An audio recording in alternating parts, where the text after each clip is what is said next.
सुखू। शादी के पहले से ही विभा को कपड़े धोने का बड़ा शौक था। कभी नल के नीचे तो कभी तालाब के पास। अरे मेरी नीली वाली लुंगी नहीं दिख रही है। विभा की अम्मा, कहाँ रखी है लुंगी? अरे वो तो विभा ने परसों ही धोकर रखी थी आपकी अलमारी में, देखो वहीं होगी। वो ना मैंने आज धो दी, मुझे लगा कि गंदी हो गई होगी। अरे कैसे गंदी हो गई थी? उसे तो मैंने पहना भी नहीं। हे भगवान, इस लड़की के कपड़े धोने की आदत से परेशान हो गया हूँ मैं। जितना तो घर में राशन नहीं आता, उससे कहीं ज्यादा डिटर्जेंट पाउडर का खर्चा है। इसकी शादी करवा दो, शादी। जाए अपने घर में ही करे काम, फिर चाहे घर के कपड़े धोने हो या पूरे गांव के। हाँ ठीक बोल रही हो, देखता हूँ मैं कोई लड़का। वो दिन भी आ जाता है जब विभा को देखने लड़के वाले आ जाते हैं। लड़की मुझे अच्छी लगी। होने वाली सास कहती है, बेटी अगर कुछ पूछना है तो पूछ लो। वैसे तो हमारी लड़की बहुत ही शर्मीली है, जो बोल दो वो मान लेती है, इसे क्या पूछना होगा। अरे कैसी बात कर रही हो माँ, मुझे इन लोगों के घर रहना है, सवाल तो कई है। हाँ हाँ बेटा, पूछ लो ना, क्या पूछना है। आप लोगों के घर कपड़े कौन धोता है? सास का मुंह बन जाता है। देखो, अगर तुम ये कहना चाहती हो कि तुम्हें कपड़े धोने नहीं आते तो सुन लो, कपड़े मैं ही धोती हूँ, लेकिन तुम्हारे आ जाने के बाद मैं रुमाल तक नहीं धोऊंगी। अरे चुप रहना भाग्यवान, बहू बेचारी घर आई नहीं, उसे डराना शुरू कर दिया। वो क्या है ना बिटिया, अभी तक तो ये कल्लू की माँ ही धोती थी, लेकिन अब तुम्हारे पापा तो दहेज में वॉशिंग मशीन देंगे ही।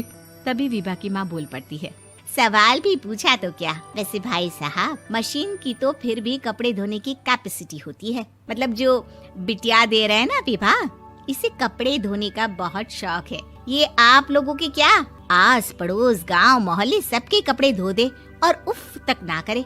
बाहर देखा नहीं आपने कितने कपड़े सूख रहे हैं? सब हमारी बिटिया ने ही तो धोए हैं। बस भी करो ना माँ, शर्म आ रही इतनी तारीफ सुनकर। और तो और एक दाग निकाल कर दिखाओ तो मान जाऊं। हाँ अच्छा, माफ करना बेटा, मैंने गलत समझा। हमें तो रिश्ता बहुत पसंद है। और ऐसे जुड़ जाता है रिश्ता कपड़े धोने का शौक रखने वाली विभा का। उसकी शादी हो जाती है कोयला फैक्ट्री में काम करने वाले कल्लू के साथ। शादी के बाद अचानक विभा चिल्लाती हुई सास के पास आती है। सासू माँ, अरे सासू माँ कहाँ है आप? ये तो धोखा है, धोखा दिया आप लोगों ने मुझे। इस ससुर के चक्कर के बारे में पता चल गया। अरे तो उसमें तुझे क्यों धोखा मिला है? अरे नल में पानी नहीं आता, कपड़े कैसे कब धुलेंगे? अच्छा, तू पानी नहीं आ रहा उसकी बात कर रही है। तो आपने क्या सोचा? कुछ नहीं। अच्छा, तेरी माँ ने कहा था कि कपड़े धोने का शौक है तुझे, याद आया मुझे। शौक बोलकर कपड़े धोने वाले मेरे जुनून को कम ना आके सासू माँ, कपड़ा धोना मेरा गुरूर है। तभी पति भी वहाँ आ जाता है। अभी मैंने इसे सनी देओल की फिल्म दिखाई है, उसी के डायलॉग मार रही है माँ। अच्छा सुन, साफ बता रही हूँ, पानी सुबह 4 से 6 और शाम को 10 से 12 आता है, समझी? विभा टाइमिंग सुनकर हैरान हो जाती है। ये क्या भूतों का मोहल्ला है? सुबह 4 बजे उठकर कौन कपड़े धोता है? 4 बजे टंकी में पानी जाता है, फिर सारा दिन धोना ना, किसने मना किया? अरे कैसे बात कर रही हैं? 200 लीटर की टंकी में कितने कपड़े धो लूंगी मैं? सुबह ही उठ जाऊंगी मैं। अब क्या था, विभा सुबह 4 से लेकर रात के 12 बजे तक कपड़े ही धोती रहती। एक रोज सास पड़ोस से निकलकर कहीं जा रही होती है कि साथ वाली कहती है, हाँ कल्लू की माँ, जरा ये बताओ कि 2 साड़ी है, 2 ब्लाउज और एक पेटीकोट और एक नाड़े वाला लंबा कच्छा। हाँ तो? अरे तो क्या, कितना लोगी धुलाई ये बताओ। धोबन दिख रहे हैं हम क्या? हमारे पति सरकारी नौकरी से अभी रिटायर हुए हैं और बेटा सुपरवाइजर है कोयला फैक्ट्री में। धोबन समझ रखा है हमें। हाय रे कल्लू की अम्मा, माफ कर दो, वो तो मोहल्ले में यही सब बता रहे थे कि तुमने बहू को कपड़ा धुलवाने के काम में लगा दिया है। सास को पड़ोसन की बात सुनकर गुस्सा आ जाता है। वो घर पहुंचती है जहां घर के बाहर ही इतने सारे कपड़े सूख रहे होते हैं जितने कि किसी धोबन के घर पर। अरे ओ कल्लू की दुल्हन, बाहर निकल। माँ जी यहीं आ जाओ, बाथरूम में चादर धो रहे हैं हम। अरे अभी हम धोते हैं, तुमको बाहर निकलो। ये आस पड़ोस वाले बोल रहे हैं कि हम बहू से कपड़े धुलवा कर उसे कपड़ा धोने वाली बना दिए हैं। अरे छोड़ो ना माँ जी, किन लोगों की बातों में आती हो? आस पास के लोगों का तो काम ही होता है कि वो किसी तरह सास बहू को लड़ा दे। बहू सारे घर के कपड़े धोती है, ये क्या कम है? बोलिए। सास को भी लग जाता है कि वो बहू का ये सनकीपन नहीं छुड़वा सकती, इससे अच्छा है कि खुद ही चुप हो जाए।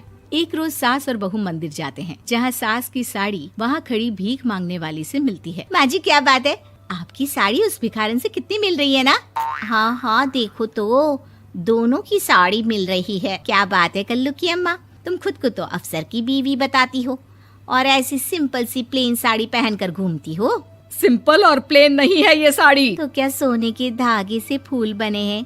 कुछ भी सासू माँ, कुछ भी। हाँ बने थे इस साड़ी में सोने के धागे से फूल। मेरे पति लेकर आए थे मद्रास से स्पेशली मेरे लिए 10,000 की। ताहे भाई साहब इस भिखारन के लिए भी सेम टू सेम साड़ी लेकर आए होंगे 10,000 की।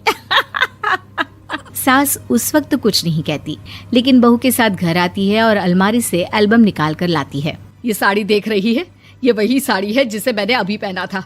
इस साड़ी में ये जो चमकदार फूल दिख रहे हैं ना, ये सोने के धागों से काढ़े गए हैं। लेकिन तू लोकल वॉशिंग मशीन ब्रश से घिस घिस कर सारे फूलों को निकाल कर साड़ी प्लेन कर दी। मुझे माफ कर दीजिए सासू माँ। और तो और, जब मैंने तुझे तेरी गलती के लिए कुछ नहीं कहा, लेकिन तूने तो सबके सामने मेरा मजाक ही बना दिया। क्यों? बहू को समझ में आ जाता है कि अब से उसका कपड़े धोना बंद।